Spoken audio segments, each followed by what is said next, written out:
So this is from the 14th of May. So this is Captain Rostron, or Captain Arthur Henry Rostron.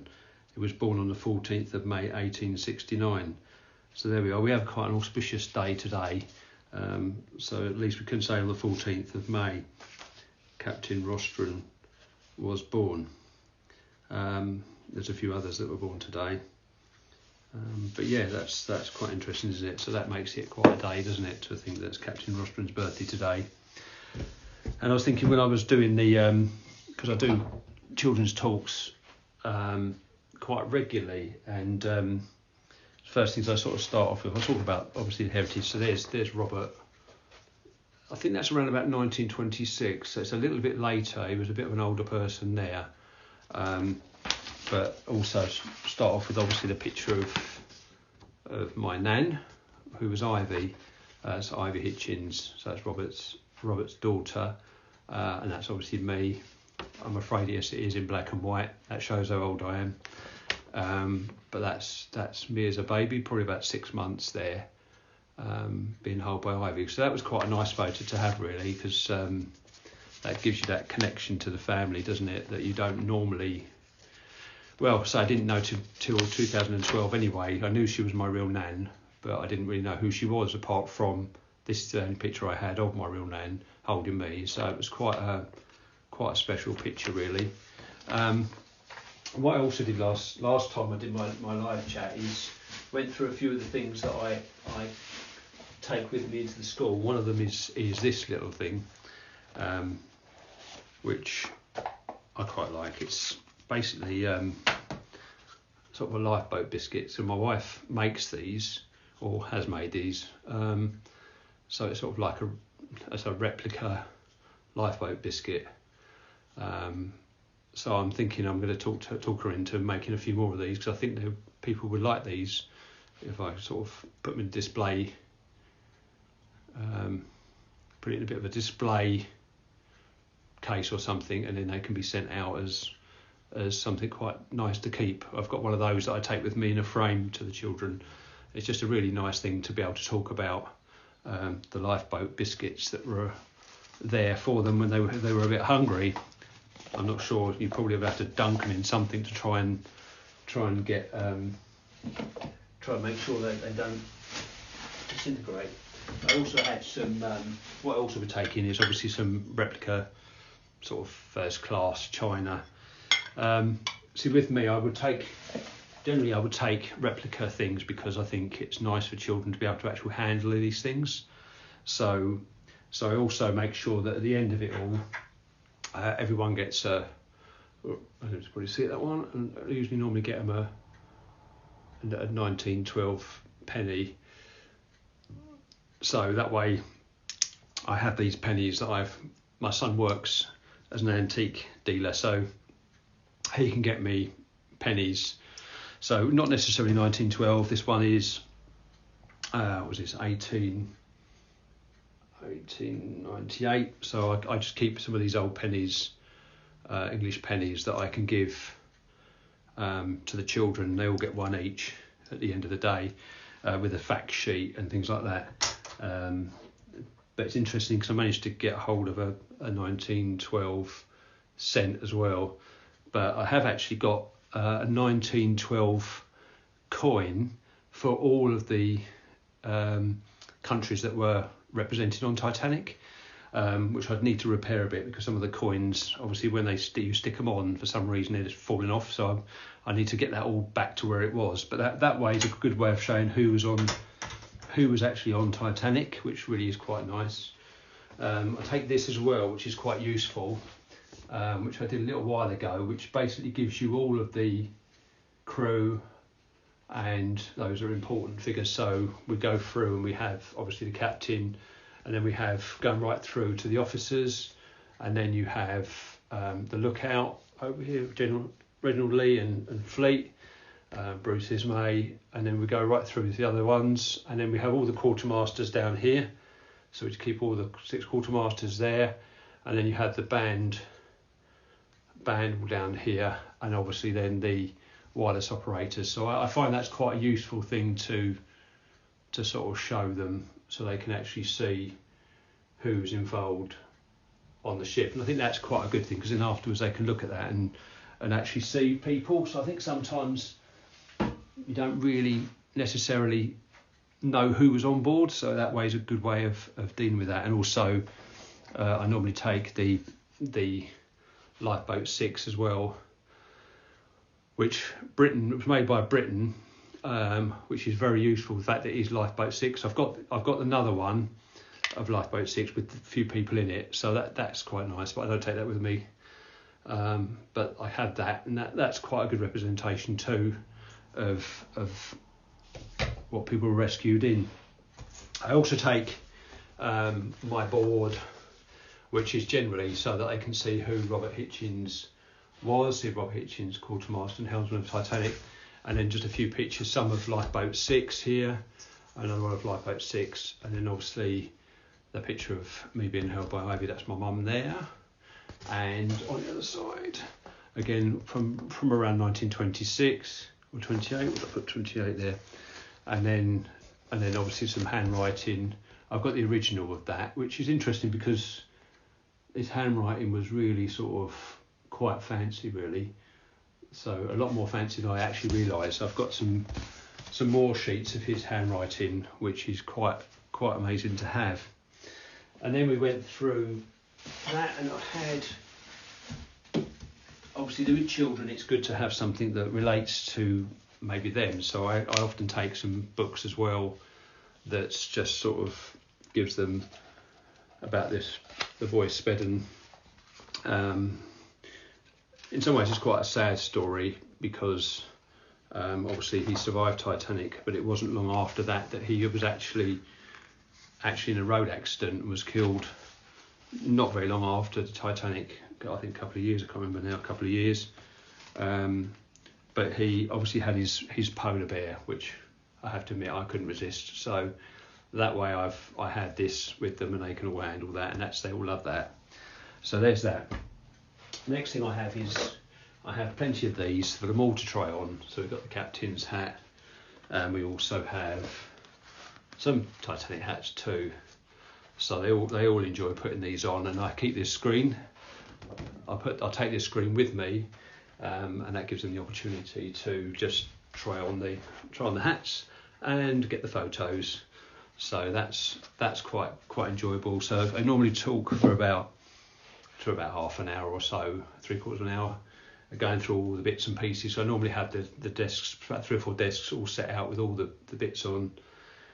Start off with this man actually. This is who I actually start off with. This is the person I normally start off with, and that is Marconi, who was born in 1874 in Italy. Interestingly, it's funny because he won the Nobel Prize in 1909 for his physics and wireless telegraphy. And it's interesting because it was only 1901 that he sent the first message from Cornwall to Canada, 2,000 miles away. And the letter he sent was just one letter. I don't know whether you would know that, Kenny. Do you have any ideas what letter that might be that Marconi sent? Only one letter that he sent over. Now, normally start off with this because Chelmsford is the birthplace of radio in England. We have it's called the birthplace of England. It's where Marconi set up his offices, set up his wireless. Hey, don't know. It's actually just S, which was ... So that was the first letter that was ever sent. And then when you think that was only 1901, and yet by 1912, all these ships had Marconi operators on them, wireless sets on them, and you sort of think to yourself. And I had to say to them, that if wireless had not been invented, I wouldn't be here, because I'm sure that if Titanic had struck the iceberg and there'd been no wireless, I think no one would have survived, because no one would have even known. Titanic just would not have arrived in New York, and that would have been it. And so because of Marconi, I'm here today. When Robert came back from his journey in 1912, after Titanic, obviously my grandmother was born in 1914, 2 years after Titanic. So, yes, I wouldn't have been here if Robert hadn't returned from that disaster. I also have something else that I quite enjoy freaking them out with is these things. If they've ever seen any of these before. But I used to say to them, or tell them about the fact that the barber shop was probably it was probably the place where you would get your souvenirs in the barber shop, apart from probably getting your hair cut. And so a lot of these things were sold. So this was this one's from the Cilicia, but it would have been a very similar idea that it would have been sold on Titanic, Olympic. All these ships would have had these quite generally ugly looking things, which normally scares the children to death. But these are called Jolly Boys. And this one's actually quite good looking compared. I've got two of them. The other one's really, really ugly. But yeah, these are the toys that would have been given as souvenirs. I wouldn't want to wake up in the dark to one of these staring at you. But anyway, that's called a Jolly Boy. So yeah, they used to sell these, and it was made in England as well. So yeah, so these are the things they would have had there. I also have, which doesn't help you too much because it's Vinola soap. If you've ever got one of these, get hold of one of these. They are smelling really good. I usually let them smell it, and they usually don't like the smell, but I actually quite like the smell, which is cold cream bath soap. And these were again probably sold in the barber shop as well. So you have quite a nice bar of soap there. So the children like that. That's something else that I normally have with me for them to smell. And also then you've got obviously one of these which I got a few years ago, which is a rivet, sort of a replica rivet, 401, stamped with 401 at the end. It's quite cleverly done, but it weighs the same as an actual rivet. So that's quite a nice thing to have, and they can see and feel the weight of it, and know that is exactly what it would have felt like as they would have punched those away into the hulls and into the steel. So there was those steel rivets there. So that's a rivet, so we have that. And also something that obviously works well with the Marconi is, amongst my box of bits, is a Morse code. So I have one of these, and they can all tap away now. All I've got to do is get that arranged so that it actually, I think my thought is to get it arranged so that I can actually wire it up. I did have it wired up once, but my electrical skills are not that great. So, but that's something what I take with them as well, so they can do Morse code, and that just gives them a bit of fun because they quite do that. And once I've got that wired in again, hopefully that will be quite nice for them to actually make it buzz as they go along. And also, I have this one, which is quite nice to keep with as well. And again, also all the things I have are generally say replicas, or they are the same as what would have been on Titanic. So for instance, I normally take this with me, which is the box brownie number 2, and that would have been used on Carpathia actually, to take pictures of Lifeboat 6. So I think Ogden had one of these and was taking photos with this, which is quite amazing to think that like 114 years later, and the pictures we've got are as crystal clear as anything else you could. And even today, the pictures we have are pixelated. You start blowing them up, they pixelate.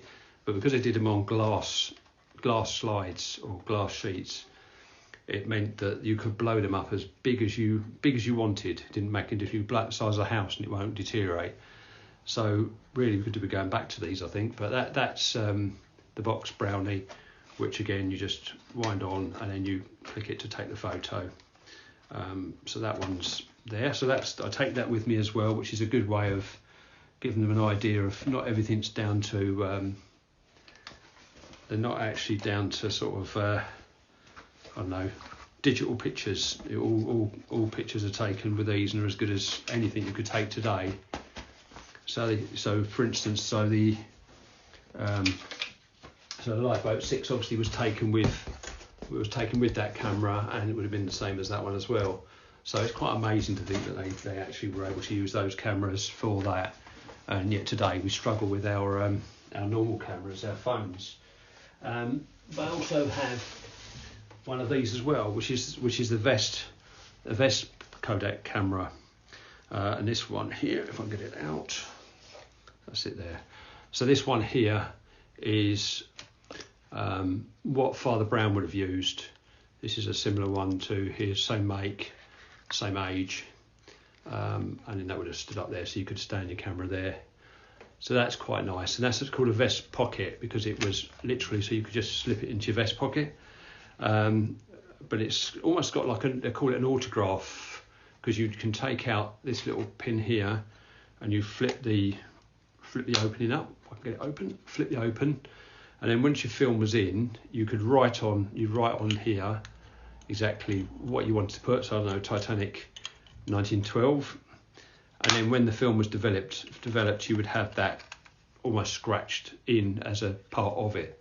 So that again is something I quite like to take with me. So that's the Kodak Vest Brown. So Father Brown would have had that when he took the pictures of Titanic. When you've got the Marconi room, the double exposure there. There's a few pictures of, obviously he was the one that took really all the pictures I suppose we have of Titanic. So yeah, one of those is what he used, which is quite nice. So that's there. So as I say, I have loads of fun when I'm doing it, because the children don't, they learn in school. They learn about Titanic because it's part of the curriculum, and I think because they learn about, I suppose, about water generally speaking. So they learn about eco water, and then they talk about, and then it comes on to, especially in the UK, they talk about disasters that happen in water, and most of them go for Titanic because it's just, there's so much to access and what have you, and locally living near a school that quite likes to have someone come in gives me an opportunity to just talk about Titanic forever. And that's really why I set up this part of Instagram. Some people say it's just a way of making money, and that wasn't really my intention in that sense, because all I want to do is, if I can grow a more personal type of group of people together, which I felt was better doing Instagram, and I think it's just nearly tipping to the 145,000. And I thought, you know what, there's going to be people here who are interested just a little bit more than just click on the picture or what have you. I want to just maybe make it a bit more personal. And with the subscription side of things, it is literally the lowest I could actually physically get it. I can't go any lower, which is a shame, because I'd have quite happily done it for almost nothing. But there's no way you can do this kind of personal side of it, especially with the chat. With the live chat, allows people just to make comments and this sort of thing, which I think is great.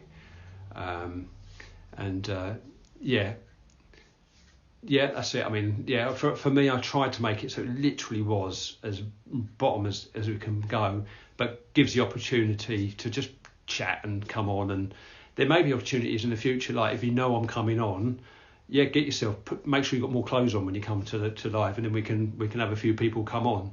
And then we can have a chat together, which will work quite nicely in the future. So these are all, I'm all quite new to this, so it's not, this is all very, not sure what to go and where to go with it. But what I'll probably do is save this video, and I'll post this video up just so people can see what we do. And it won't be just this either. I'm hoping that I can do other things as well, that we can make it more fun as well. I also take this, which is quite a useful thing to take in. And again, that's just a way of them seeing.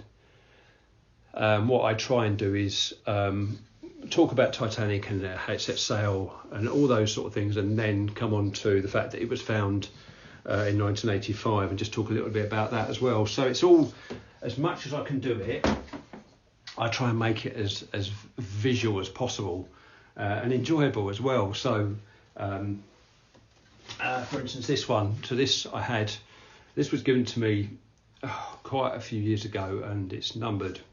Was it 776 of 992? And it's actually a floor tile from Titanic movie. Have you done any models of the ship? Yes, I have. I have actually done a model of the ship. I've done the I can't remember what it's called now. What I have to do is try and arrange it so that you can see it. I have it. I'll post some pictures of it up, but it took a long time. In fact, it looked like Noah's Ark for quite a few years until, to be honest, till COVID came, and then that allowed me to just get on with it. So I had plenty of time on my hands. That's the one I want to get, is the trumpeter version. That's my next. I said the Hitachi one is the one I did, which is wooden, and you've just got millions of bits, and it took me forever. And I'm quite thankful I got it finished. I would never do it again, but I would definitely go for, if I was going to do one, it would definitely be the trumpeter version, because I think that seems to me the most accurate, and that'd be good. So this is the floor tile from the movie. And someone gave it to me years ago, and basically it's quite interesting because you sort of think of it as being sort of special, but in some ways it is, but it's only like hardboard, and I think it may have been stuck down mainly with blue tack. So I think it might have had some pads here, but it looks to me like it was just probably stuck down on the floor with blue tack. So that's quite a nice thing to have, just to know that it's come from the movie. So that's quite nice to show. Something else which I take, which is quite a nice thing to take, is this. You know where they're from? I don't actually know. I'm not actually sure. I did look them up. I did look it up before, and I can't remember where it was. It was the corridors probably, or some first class corridors or something. But I'll have to have a little look it up for maybe another next time to find out where exactly it was from. And then obviously you've got these what were called timing boards. I got this in Belfast, and basically what they did is it was a way of them. Well, I'll read what it says. So from 1861 right up to the 1970s, Harland and Wolff Titanic shipbuilders from Belfast used these timekeeping boards for their workers. So measuring about 3 inches by 1.5 inches, and were made from hardwood. A worker on Titanic could have used this board, so possibly could have used it. Could well have been. So it is quite a rare piece of maritime history, but the board is stamped with a number. And then I think basically what was happened, it's like anything, you clocked in and out with it. So you would have a machine. So I think what they would do is, as they go in, if they were going to the toilet, they would stamp it. And then when they come back from the toilet, they'd stamp it. So they would lose that time between. You didn't get paid for doing anything else except for work. So these were owned by, or they were there at their shipyard, and they would use one of those, and they would stamp it in and out. So that's quite a nice thing to have as well, which is quite nice to talk to them about. The fact that they were shipbuilders and they did lots of work, far more probably than we do today, to be honest. And also I have what we've got here. We've got the third class cutlery here for first class cup and plate. And it just gives me an interest because I can sort of talk about, the difference between maybe the third and the first class. So they had a little bit more, also have some cutlery as well that just sort of shows that there was quite a lot involved in that. Another thing is, I won't bore with everything, but what I've done is I've got things like this, which allows me to just go through. I've not really done this in any particular order really, so I'm a bit of a scatty all over the place, but just gives you an idea of what the sort of things I take with me when I'm going there, because I try and spread it out over 4 tables, and I talk for that. So I talk for about half an hour or 3/4, and then they come along, they touch everything. Some things I put to the side so they don't, but mainly most of them I just let them touch them all, and then they come through, and then I have a whole box, which is here. I've got here, which is a whole box of dressing up clothes. So from this sort of, I just want to drag something out of here. So I've got one of these, which is quite fun. So it's like a captain's coat, which just allows them to dress up, and they all enjoy that. And put that on and put the hat on, and so I have that. And then I also got some fancy dresses for the children to put on as well. For the girls, they have a bit something different to do. So they all love that, and that's just that's a way for them to enjoy. And what I'll probably do is try and grow that a bit more. And used to say, yeah, touching history is really what I want. So, like these binoculars. So, it took me a while to look up the make, model, just so that I had exactly the same as what was on board. So, Paris, I can't remember what they call. Should know. Faber. I can't remember exactly what it was now, but I looked them up and managed to find a pair that were exactly the same as what would have been in the Lookout, obviously away in a box. But it does mean that they can handle these and know that these would have been exactly the same as what was on Titanic, whether some of the officers would have had binoculars, but it was a way of them just feeling those and think, wow, that's the same as what would have been used. So that's quite fun. They enjoy doing that, so that's touching that as well. And then I just won't go on much longer. I'll just grab one more thing, or two more things, and then I'll let you carry on with your day. But first thing I've got is obviously with the coins I also take the whole currency. So you have going through them. So you have the half crown. And then you've got the threepence, which is the same as this one here, the threepence, 1912 threepence. And then you have the penny, which I've got a few of here. It says 1912 penny. And then you've got the shilling and the sixpence and the halfpenny and the florin. So all of those there are just something they can look at and think, well, this is a sort of money they would have had in their pockets. And I always say to them, that this, when they've all got one of these taken home, they all take one of these pennies home with them, and I say to them, this would have been a loaf of bread, a large bottle of milk. It would have got quite a lot with it, considering, and this was the sort of thing that would have been in the pockets of passengers who would have then passed these on as like tips and things like that. So, they can sort of get a feeling of what it must have been like to handle money, and that's quite nice for them as well. The last one is this one I sort of made up. Managed to get some original cards, playing cards that matched the ones that were on Titanic, so that when they went to Sotheby's, which is the one behind here, Steam 909, I managed to get some of these to go with it, which was quite nice. And that just, I say, I'm going to an exhibition in Birmingham at the end of June, and I'll be posting some more info on that one. To do book signing of my book, and they've got a pack of playing cards that was owned by Elsie Bowman, I think it is, who was on Lifeboat 6. So that'll be quite nice, because I can hopefully get the opportunity of getting to handle those and handle a few other things that are in this exhibition, Titanic exhibition in Birmingham. So that'll be quite cool. So I'm looking forward to that. So I don't think there's much more I want to say today, really, except you can get my book from Amazon. It's available on Amazon, probably most bookstores as well. Where is it there? So it's quite a hefty tome, but I wanted to do it so that it would have been easier to have said, right, I'll do a book on Robert Hitchens.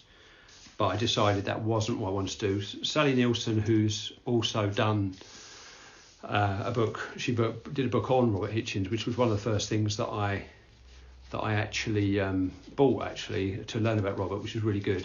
But I decided what I wanted to do was something that involved everybody on Titanic, not just Robert. And so I deliberately went literally for every single day of the year and put everybody's birthday, everybody's death day, and that way I could say, like, I don't know, so let's go back to here, and I had a man named Mr. Joseph Francis Ackerman, and he was born on the 14th of May 1874. He was aged 37 when on Titanic, assistant pantry steward, and he was a Titanic victim. So I think that's what I did. And what I decided to do, not only would I do that, but I'd also do a little, if I had something about somebody on that page, then I would do a survivor quote or a newspaper quote or something that's involved with that person. You couldn't do it with every single page, it's impossible, but I did pretty well actually, I think, to get most of those done. And then what I would do is I would put in some, like this one's here from the inquiry in day 2, Harold Bride. He was a witness at the United States Senate inquiry in day 2, and he just says CQD about half a dozen times, MGY half a dozen times, just little facts, little quotes that make it really interesting. And then I had some lovely illustrations that were done by a lady that I got to know who was an artist, and she did some nice pictures for the centre, which is good. So they're not your standard pictures. I wanted something a bit different, and these are ink drawings which are really quite impressive, which I really love. So that's why I did it, and I want everybody involved, and really to a certain extent I wanted the ordinary person to be involved, to involve everybody. So it wasn't just your Astors and your Ismays and your captains, but it was right down to greasers or down to stewards or whatever, that actually give their quotes, give their thoughts. So when you're reading this book, which is designed almost like a day at a time, so you don't have to, it's not a massive book to read. You can choose the day that it is. So for instance, this one's June the 2nd on day 154, and it literally just gives you births, deaths, and then quotes and facts, and that's it. You don't have to go any further than that. You can pick it up day by day.